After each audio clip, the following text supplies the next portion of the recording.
If your Ford Ranger has power but won't crank, or the dash is completely dead, we are going to trace the electrical fault right now.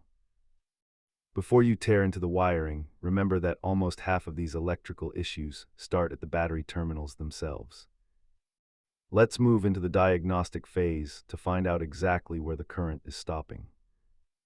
Always start with the basics like battery health and fuses before suspecting the more expensive components.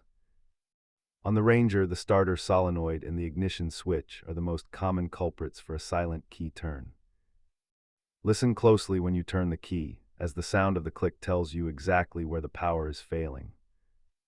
Determining if your battery is weak or your starter has seized will save you a lot of time and money.